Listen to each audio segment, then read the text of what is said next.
नमस्कार प्यारे बच्चों, welcome to quantum learning. Varanasi में आपका अपना दिलेर सर। तो कैसे हो आप लोग? यूएसबी ड्राइव ये सब क्या हो रहा है भाई? जादू हो रहा है क्या? खराब और आप तो नहीं हो गया है? तो बहुत पैसा लगा के खरीदे भाई सब सामान। खराब और नहीं होना चाहिए। भूत आत्माएं तो नहीं आ रही कोचिंग में? नहीं भाई, आनी वानी नहीं चाहिए। आत्माओं से बहुत डर लग रहा है। सुनो कि अगर लाइट वेव प्रिंसिपल एक्सिस के पैरेलल जा रही है तो आफ्टर रिफ्लेक्शन तो कहां? नमस्कार प्यारे बच्चों, welcome to quantum learning. Varanasi में आपका अपना दिलेर सर। तो कैसे हो आप लोग? आई होप मेरा सारा बच्चा मस्त होगा और अपनी पढ़ाई कर रहा होगा। और आज मैं अपने क्लास 10th वाले चुन्नू मुन्नू के लिए एक बहुत ही प्यारा सा एक रैपिड रिवीजन सीरीज लेकर आया हूं। जैसा कि कोचिंग में बहुत दिनों से बातें चल रही थी कि सर 10th वालों को क्या किया जाए, वन शॉट तो जा रहा है। तो एक ऐसा हमने वीडियोस लाया, कोशिश की कि जिसमें आपको बहुत ही कम समय के लिए हम ज्यादा से ज्यादा कंटेंट आपको डिलीवर कर पाए कि भाई तुम 15-20 मिनट में देखो और तुम्हें चैप्टर के बारे में पूरी ओवरव्यू हो जाए विद डिटेल।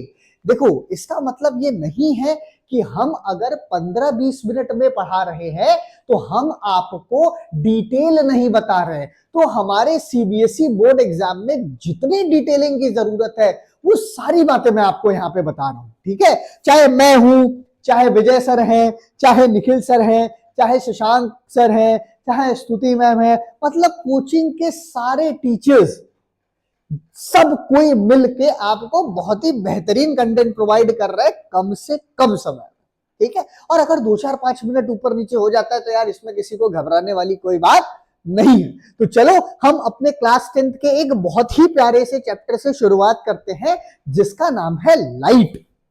अच्छा, हमको पता है कि लाइट में दो है भाई। एक रिफ्लेक्शन की बात होती है, दूसरी रिफ्लेक्शन की बात होती है। रिफ्लेक्शन है और रिफ्रैक्शन है। तो पहले मैं इस वीडियो में सिर्फ रिफ्लेक्शन की बात करूंगा, रिफ्रैक्शन की बात नहीं करूंगा। तो आओ पहले मैं समझाता हूं तुमको कि यहाँ पे सारा का सारा कॉन्सेप्ट क्या है भाई। सबसे पहले जानते हैं व्हाट इज लाइट। ये बत्ती क्या होता है? रोशनी। कोई रोशनी नाम की बच्चियां होंगी तो ऑफेंड नहीं होंगी भैया। लाइट का मतलब क्या है? रोशनी। रोशनी ही रोशनी, सही है ना? सही है, ठीक है। और आई होता है नहीं, बहुत सारी लड़कियां आई लिखते हैं, बहुत सारी ई लिखते हैं, तो चलो ठीक है, रोशनी लिख देते हैं, ई, ठीक है। सुनना मेरी बात। रोशनी लिखिए, रोशनी लिखे हुए हैं। रोश, अच्छा हाँ, एन नहीं लिखा मैंने, मैं भूल गया यार। क्या ही लड़कियों के नाम में कंफ्यूजन हो जाता है। SHNI होता है ना, रोशनी, ठीक है। बहुत ध्यान सुनना भाई। मजे की बात क्या है कि सबसे पहली बात की लाइट है क्या। देखो, बहुत सारे टीचर्स ये कहते हैं, बहुत सारी क्लासेस में ये कहा जाता है light is the form of energy enable us to see the thing. मतलब है कि लाइट एक ऐसी एनर्जी है जो हमें क्या करती है, देखने में मदद करती है। लेकिन ठीक है, 10वीं क्लास में ये डेफिनेशन सही मानी जाती है, लेकिन असल में मैं तुमको बताऊं तो light is the form of electromagnetic wave. कई ऐसी स्टैंडर्ड बुक्स होंगी जिनमें आप ये देख सकते हैं कि लाइट को हम क्या कहते हैं, light is the form of electromagnetic wave which create the sensation in our eye. भाई आंख क्या है? फॉर्म ऑफ इलेक्ट्रोमैग्नेटिक वेव है, ईएम वेव है। तो ईएम वेव का मतलब बच्चों क्या होता है? इलेक्ट्रोमैग्नेटिक वेव होता है। तो सबसे पहले अगर हम समझे तो लाइट के एक फिनोमेना देखो, जहां पे ऑलरेडी दे रखा है, light is the form of electromagnetic radiation with a wavelength, ठीक है। अब हम समझते हैं लाइट का एक बड़ा ही प्यारा सा कॉन्सेप्ट जिसे हम कहते हैं लॉ ऑफ रिफ्लेक्शन। और व्हाट इज रिफ्लेक्शन? सबसे पहले तो लॉ ऑफ रिफ्लेक्शन से पहले तो हम ये जान लेना कि ये जो फिनोमेना है रिफ्लेक्शन, ये होती क्या है। देखो, रिफ्लेक्शन का मतलब क्या होता है, देखो बहुत डिटेल अगर पढ़ना हो मैं बता रहा हूं तो मेरी वन शॉट वीडियो मैंने डाल रखी है रिफ्लेक्शन की, उसमें आप जाके देख सकते हैं। बहुत डिटेल मैंने पढ़ाया है लाइट के बारे में, ठीक है। तो ये तो रैपिड रिवीजन है, तो हम समझते हैं व्हाट इज रिफ्लेक्शन।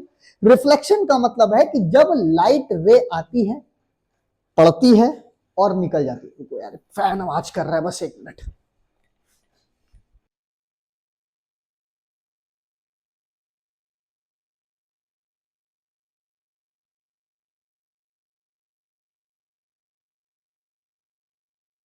से आई, टकराई, और ये क्या हो गया? USB drive. ये तो अरे ये सब क्या हो रहा है भाई? जादू हो रहा है क्या? खराब और आप तो नहीं हो गया है? तो बहुत पैसा लगा के खरीदे भाई ये सब सामान। खराब वराब नहीं होना चाहिए। भूत ऊत आत्माएं तो नहीं आ रही कोचिंग में? नहीं भाई, आनी वानी नहीं चाहिए, आत्माओं से बहुत डर लग रहा है। सुनो, तो रिफ्लेक्शन बेसिकली क्या है? लाइट के एक ऐसे फिनोमेना कि लाइट आई, टकराई और निकल गई। तो यहीं पे हम इस चीज को समझते हैं कि जब हमारी इंसिडेंट रे आती है, इसी प्लेन मिरर पे टकराती है, तो कुछ एंगल बनाती है, एंगल आई, जिसको कि हम कहते हैं एंगल ऑफ इंसिडेंट। जब ये प्लेन से टकराती है तो जिस पॉइंट पे टकराती है उससे परपेंडिकुलर डिस्टेंस पे नॉर्मल बनता है। ठीक है, जिस पॉइंट पे टकराती है उस पॉइंट से परपेंडिकुलर डिस्टेंस से क्या बनता है? नॉर्मल बनता है। बहुत ध्यान से समझना भाई सभी लोग, ठीक है। और सुनो मेरी बात, फिर किसी एक एंगल से लाइट टकरा के निकल जाती है, तो ऐसे एंगल को कहते हैं एंगल आर, बोले तो एंगल ऑफ रिफ्रैक्शन। तो लाइट आई, टकराई, निकल गई, तो इस फिनोमेना को हम कहते हैं रिफ्लेक्शन ऑफ लाइट, जिसमें लाइट आ रही है कुछ फ्रीक्वेंसी से, किसी मिरर पे टकरा रही है और ये वापस चली जा रही। तो ऐसी फिनोमेना को हम क्या कहते हैं? Reflection of light. अब इसी में लॉ दिया गया कि लॉ ये कहा गया, पहली बात को समझना मेरी, पहला लॉ ये कहा गया कि incident ray, reflected ray and normal रे, ये तीनों का तीनों जो रे है भाई, वो किसी एक ही प्लेन पे एग्जिस्ट करता है। वो कहां पे एग्जिस्ट कर रहा है? इस प्लेन पे। ठीक है, तो जब हम थोड़ा स्टैंडर्ड लेवल पे पढ़ते हैं तो उसको कोप्लेनर भी कहते हैं। ठीक, incident ray, normal and reflected ray exist on a same plane या lies on a same plane. ये सारा का सारा कहां है? एक ही प्लेन पे पूरी तरीके से एग्जिस्ट कर रहा है। दूसरा लॉ हमसे ये कहता है, लॉ नंबर सेकंड, कि एंगल ऑफ इंसिडेंट जो बनेगा वो हमेशा एंगल ऑफ रिफ्लेक्शन के बराबर होगा। मतलब जितना एंगल आई बनेगा उतना ही एंगल आर बनेगा। यही हमारे रिफ्लेक्शन का लॉ है। इस बात को आप ध्यान से समझिएगा। अब इसमें एक छोटी सी बात यह है, बहुत ध्यान से समझना, कि ये दोनों के जो दोनों लॉ दिए गए हैं ना, ये रिफ्लेक्टिंग सरफेस के लिए दिए गए। मतलब कि सर लाइट आ रही है, स्मूथ सरफेस पे टकरा रही है और निकल जा रही है, और इसके किसी पॉइंट से यहां पे क्या बन रहा है? नॉर्मल बन रहा है, एन बन रहा है, बस यही बात। अब अगर सरफेस स्मूथ है, इसमें यह बात बहुत अच्छे से आप लोग ध्यान रखना कि अगर सरफेस हमारा स्मूथ है तो वो क्या कहलाता है? Regular reflection, regular reflection. और अगर हमारा सरफेस रफ है, भाई बहुत ध्यान सुनना भाई, मुन्ना एकदम ध्यान से सुनना, कि अगर, तो इस केस में क्या होता है? जो रिफ्लेक्शन होता है वो कैसा होगा? इररेगुलर रिफ्लेक्शन होगा। कि मतलब इस केस में एंगल आई बराबर एंगल आर नहीं होगा। दैट इज कॉल्ड इररेगुलर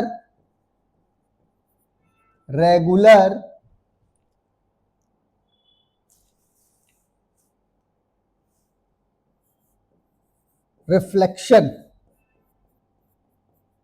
ठीक है, इररेगुलर रिफ्लेक्शन। देखो होता है, लेकिन ये तो बहुत स्टैंडर्ड लेवल की बात है, 12th की बात है, तो हम आपको 12th में जब आप हमसे पढ़ेंगे तो आपको जरूर हम बताएंगे, लेकिन 10th लेवल पे यही बातें सकते हैं।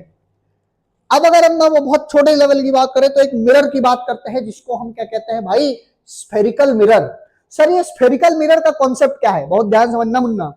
स्फेरिकल मिरर हमसे ये कहता है कि सपोज करो अगर हमारे पास कोई गोला मिरर है ना, सपोज करो कि ये मेरे पास कोई गोला मिरर है, और इस गोला मिरर को अगर मैं बीच से ऐसे काट दूं तो एक हिस्सा ये वाला मिला, एक हिस्सा ये वाला मिला। तो अगर हम इसका क्या कर दें? आउटर सरफेस को पॉलिश कर दें, तो ये कौन सा मिरर दे देगा? जिसको कि हम कहते हैं कॉनकेव मिरर। और इसका इनर सरफेस पॉलिश कर दे तो ये क्या हो जाएगा?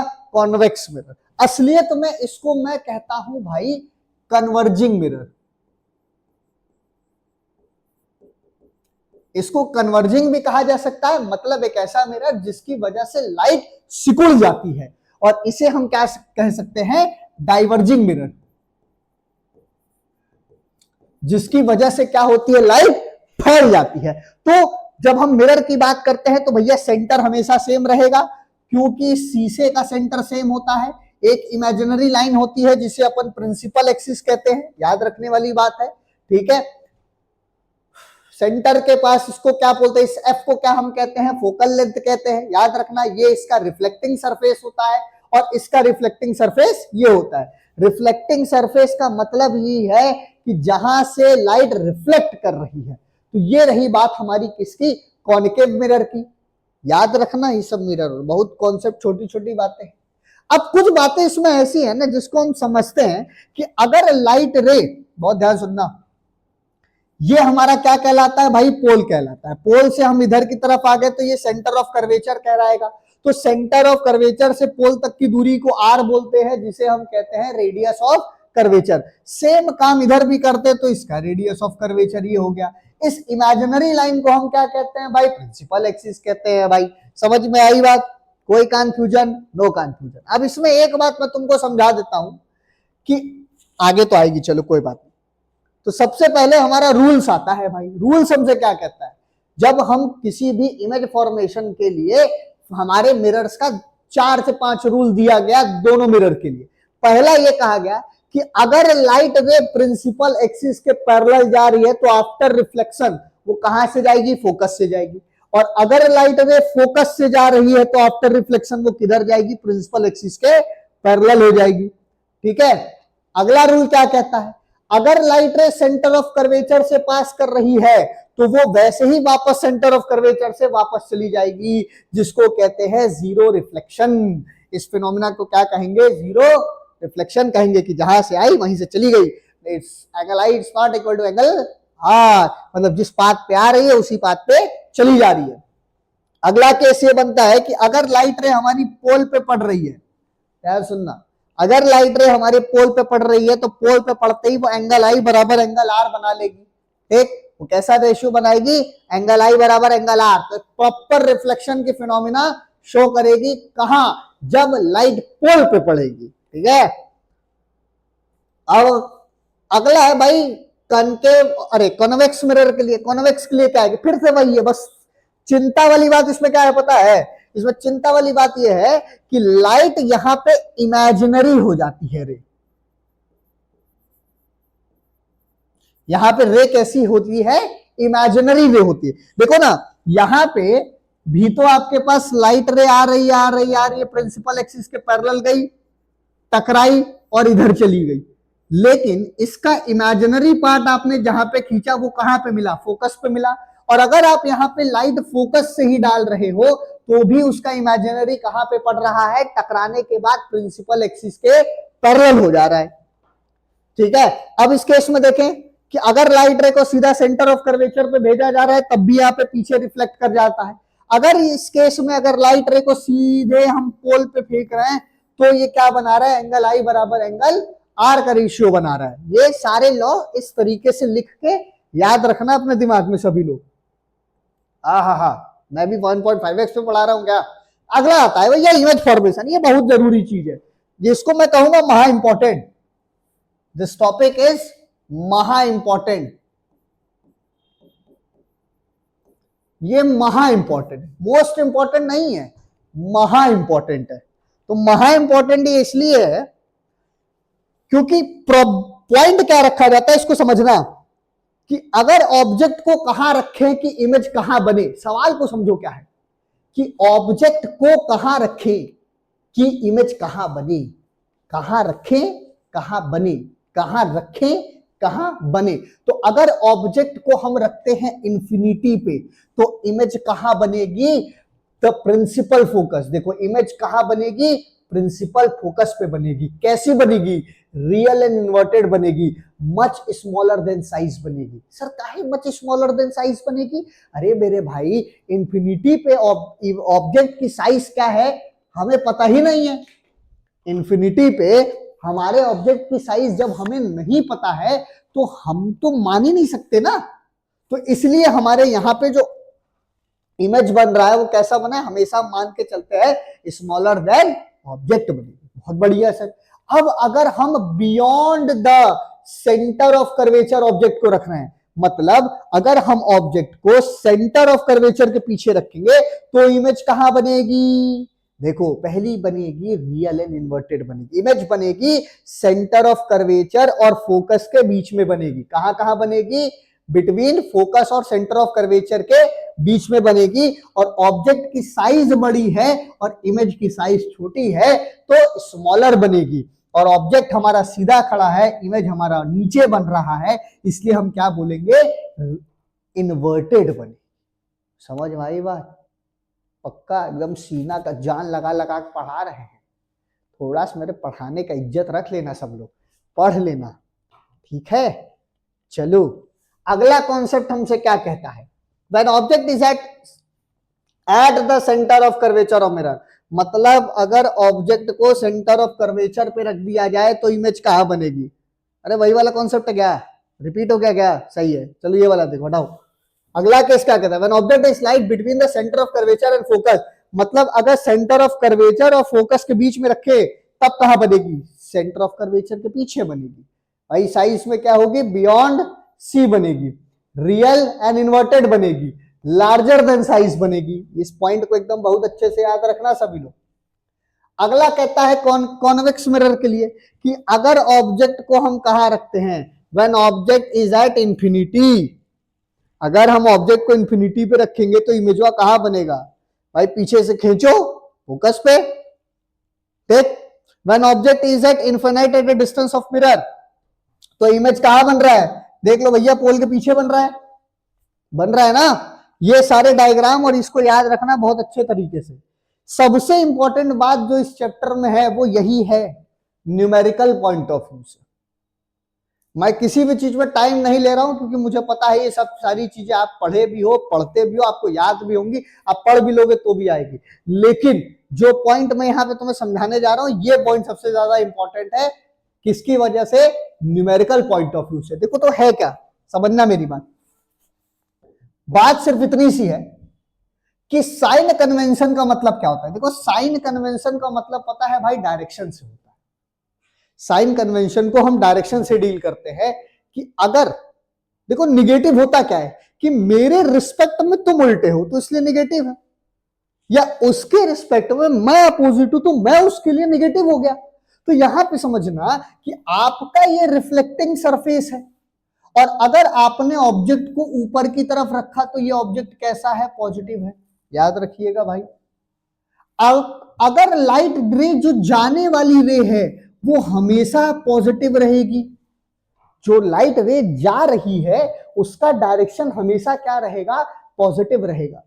टकरा के आने वाली रे हमेशा क्या हो जाएगी, नेगेटिव हो जाएगी। वापस टकरा के आने वाली जो रे होगी वो हमेशा क्या होगी, नेगेटिव होगी। अगर हाइट निगेटिव एक्सिस की तरफ है, डाउनवर्ड डायरेक्शन में है, तो हम हाइट को क्या ले लेंगे, निगेटिव ले लेंगे। अगर यहाँ पे हाइट ऑब्जेक्ट ऐसे इमेज ऐसे नीचे बन रहा है तो मतलब उसको हम क्या मानेंगे, निगेटिव मानेंगे। अगला क्या है, समझ रहे हो ना, और ऊपर रहेगा तो पॉजिटिव। बस यही तीन बातों का ध्यान रखना। इसीलिए image distance, object distance and magnification को हम माइनस और प्लस में डील करते हैं। भाई इसका मतलब ये नहीं कि -4 मीटर, तो -4 मीटर का मतलब ये हो जाता है कि भैया ऊपर नहीं है 4 मीटर, नीचे है 4 मीटर। आई बात समझ में? चल, उसके बाद हमारे पास एक फॉर्मूला आया जिसे अपन कहते हैं mirror formula. Which is this, 1/u plus 1/v बराबर 1/f। मतलब u को क्या कहेंगे, ऑब्जेक्ट डिस्टेंस, v को कहेंगे इमेज डिस्टेंस, और हम यहाँ क्या कैलकुलेट करते हैं, फोकल लेंथ। आप कैलकुलेट इमेज डिस्टेंस और ऑब्जेक्ट डिस्टेंस भी कर सकते हैं। बड़ा ही इंपॉर्टेंट फॉर्मूला है। इसके बाद एक बड़ा ही प्यारा सा कॉन्सेप्ट आता है जिसको कहते हैं लीनियर मैग्निफिकेशन। लीनियर मैग्निफिकेशन का बड़ा ही आसान सा मतलब है मेरे भाइयों बहनों, जूम करना। जूम करना। लीनियर मैग्निफिकेशन का बड़ा ही प्यारा सा मतलब होता है कि जब आप किसी भी चीज को जूम कर देते हैं उसे हम कहते हैं मैग्नीफाइंग दिख रहा है, बड़ा ही क्लियर दिख रहा है, फिल्टर्ड दिख रहा है। That phenomena is known as magnifying image. वो क्या कहता है, मैग्नीफाइंग इमेज कहता है, जूम करता है। तो उस जूम को आप कैसे बढ़ा रहे हैं, उस जूम को आप बढ़ा रहे हैं h2/h1 के रेशियो में बढ़ा रहे हैं। मतलब height of image by height of object, जिसको कि हम लिखते हैं m = -v/u भी लिखते हैं, that is also equal to h2/h1 भी लिखते हैं। तो ये बहुत इंपॉर्टेंट फॉर्मूला है, आप इसको अपने दिमाग में याद रखिएगा कि मैग्निफिकेशन क्या होता है। मैग्निफिकेशन का सिंपल सा मतलब होता है जूम कर देना। आप जितना बढ़िया जूम करेंगे मैग्निफिकेशन, मैग्नीफाइन इमेजेस उतनी आपको मिलेंगी, ठीक है। नेक्स्ट केस आपसे क्या कहता है, बहुत ध्यान से सुनना भाई। 3 छोटे छोटे हमारे चुन्नू मुन्नू केसेस हैं। अगर H2 की वैल्यू H2 क्या है, इमेज कैसी मैग्नीफाइन होगी, the linear magnification is greater than 1। When image is at size, same object का है, H1 की वैल्यू H2 के बराबर कर दे तो वो मैक्सिमम हो जाएगी, और ये मिनिमम हो जाएगी कब, जब m की मैग्निफिकेशन की वैल्यू 1 से छोटी होगी। तो यहाँ पे मैक्सिमम, यहाँ पे मैग्निफिकेशन मैक्सिमम होगा, यहाँ पे इक्वल होगा, यहाँ पे मैग्निफिकेशन मिनिमम हो जाएगा। इसको मिनिमम मैग्निफिकेशन से भी पढ़ाई किया जाता है, इस चीज को मिनिमम मैग्निफिकेशन भी कहा जाता है। क्वेश्चंस में कभी कभी आ जाता है कि व्हाट इज मिनिमम मैग्निफिकेशन, तो आप ये बता दोगे कि where magnification is smaller than maximum value of 1, ठीक है। तो इसी के साथ इस प्यारे से चैप्टर की सेवा समाप्त। इसके अगले वीडियो में आपको मिलेगा रिफ्रैक्शन ऑफ लाइट, उसके बाद करंट इलेक्ट्रिसिटी, मैग्नेट, धुआंधार मिलेगा भाई। बस जुड़े रहिए, पढ़ते रहिए, मौज करते रहिए, ठीक है। मिलते हैं अगले लेक्चर में, तब तक के लिए ओके बाय।